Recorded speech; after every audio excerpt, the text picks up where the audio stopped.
tout sur le mandat immobilier. Bonjour, je m'appelle Claire Jouve. Dans cette vidéo, je vais vous expliquer rapidement tout ce qu'il faut savoir sur le mandat immobilier. Donc c'est un mandat de vente, ou un mandat de recherche, ou un mandat de location.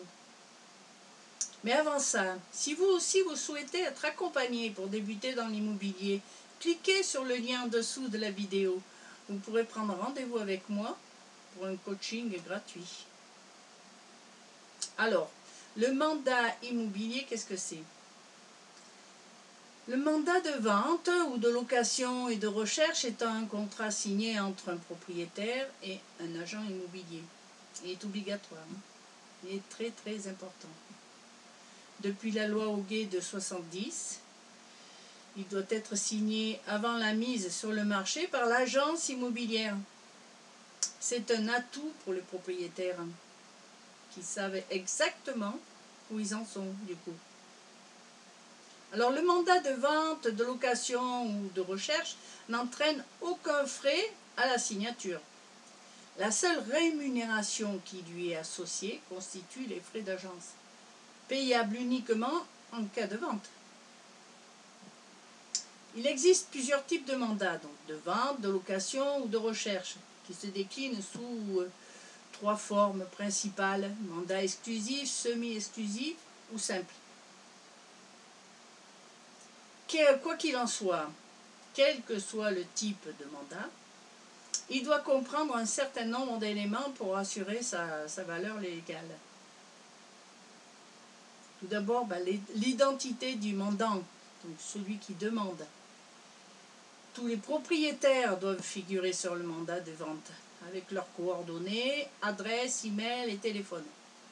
S'il y a 10 propriétaires, ils doivent tous être notés. Puis ils doivent également avoir toutes leurs signatures. Il faut aussi l'identité du mandataire, donc en fait de l'agent immobilier.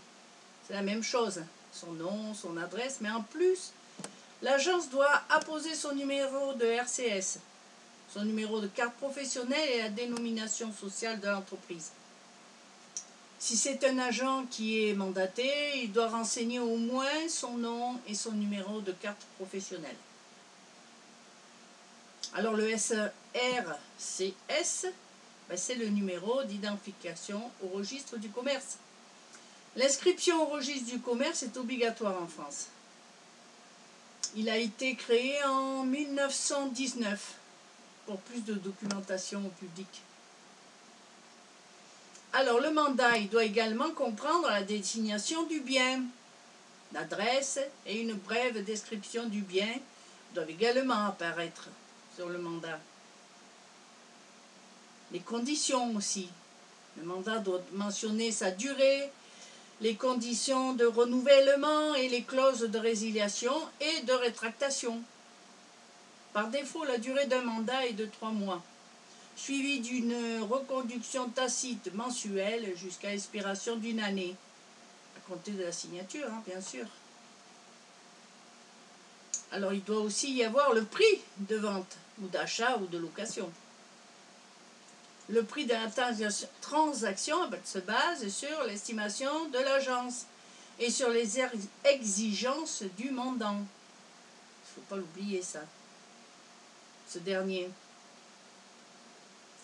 Alors on note aussi les honoraires de l'agence. Le mandat doit préciser le montant des honoraires, leur nature, forfait ou pourcentage, l'échéance du règlement et la partie qui en a la charge, si c'est à la charge de l'acquéreur ou du vendeur, c'est ou l'un ou l'autre. Puis les moyens mis en œuvre par l'agent, ça c'est nouveau. C'est une nouveauté de la loi Allure. Désormais, les agents doivent détailler dans le mandat les actions qu'ils vont mettre en œuvre pour réaliser la vente du bien. Les moyens de diffusion de l'annonce, périodicité des comptes rendus, etc., etc. C'est mieux pour le client. Je trouve tout ça tout à fait normal. Le mandat de vente exclusif est le prochain sujet de mes posts.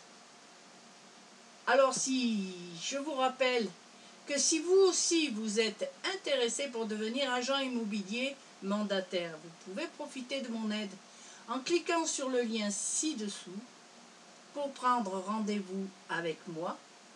Avec grand plaisir, je répondrai à toutes vos questions et c'est entièrement gratuit. Au revoir.